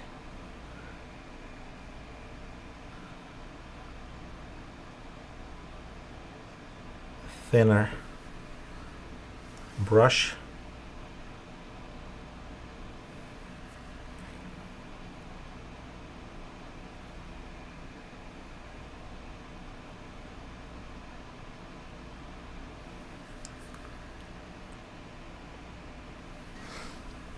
I think this rock now, color-wise, looks pretty close to how rocks, as I remember, color-wise and value-wise look like. Here we have kind of a sliding light in this area, and I will try to show it because it's not that dark as I got it on my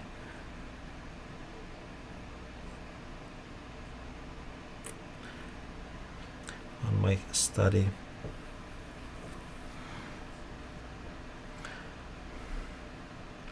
I think this part is good enough. There is a shadow part here, and then it goes to shadow. Okay. We need to redefine that background. I should separate that, but at the same time not to make it that there is like a mile behind it. No, they should be connected somehow because of growth of some trees. Should not leave any holes in between. If they look not natural, if they look just I forgot to work on it. No, everything should look kind of organically appropriate.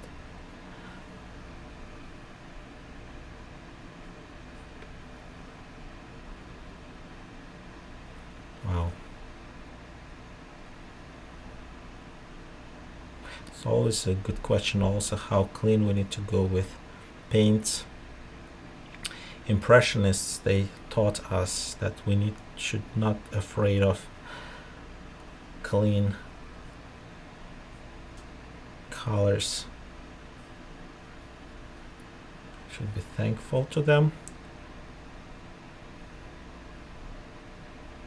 You know, on the edge of that kind of like olive green with ochre colors of dark violet and blue, they really create nice contrast, feeling of light.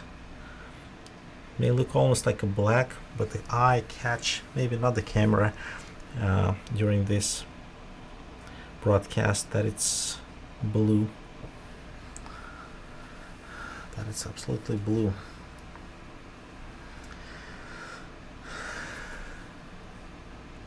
Few more brush strokes, but it's not gonna make it more better. It's just a matter of maybe creation of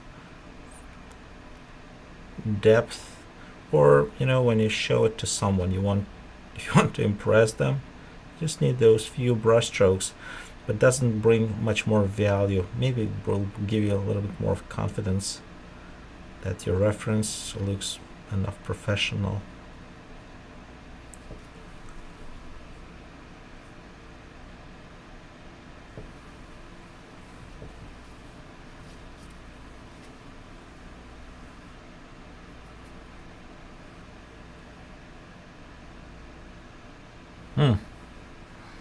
You see me, but not my camera. Wow.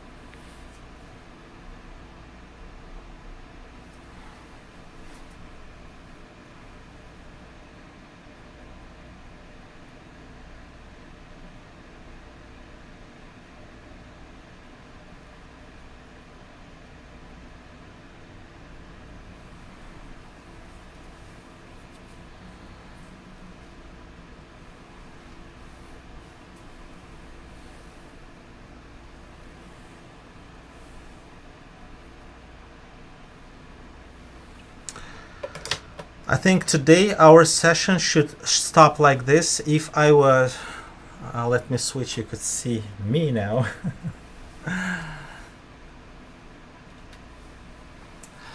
So it's 9 o'clock, and I'm glad that you've been with me all this time. And I've been standing, painting. I'm glad I was able to show you a live demo, not pre-recorded. And also, I would like to again say and emphasize that when you go and paint outdoors, and you do, if you can do within an hour and a half, maybe 2 hours study like this, but you've been very accurate with colors and values, that will be most you can get there. Okay, if you are coming there with a larger canvas, and for you to finish it will take 10 hours, 6 hours, or several sessions, I mean, that's great, but before you get that fast, before you will learn how to paint that fresh leaves in spring, before you learn how to paint water, try something smaller and be accurate. And then of course on your own or with teacher, with me, we will learn graphical aspect, the construction of the waves, construction of the trees, construction of reflection, so you'll be able to see bigger shapes. And then painting will be even be less challenging. It will be simpler. So I'm glad that you're all, and I see that you're all saying thank you to me. Yes, I feel very pleased that so many of you came today and watched it, and share with your friends. For those who could not really sit together and watch it, you could see there are definitely some helpful insights, because it all was working well for and works well for my students. Just with students, we work more, we talk more, we have homework check, and of course we have one-to-one sessions. So again, if you're interested in mentoring program on drawing, foundational painting, just drawing elements of landscape, you can email me for now. And then later, of course, through my platform, Confident Artist, we can get together. Otherwise, I plan to do maybe next week, but in 2 weeks, another demo. And I do not know exactly what's that going to be. And also, Madison Art Society, I'm going to do a demo for them, also about 2 hours. That will be June 2nd. Again, if any questions, email me. Okay? So it was a pleasure working with you. Thank you.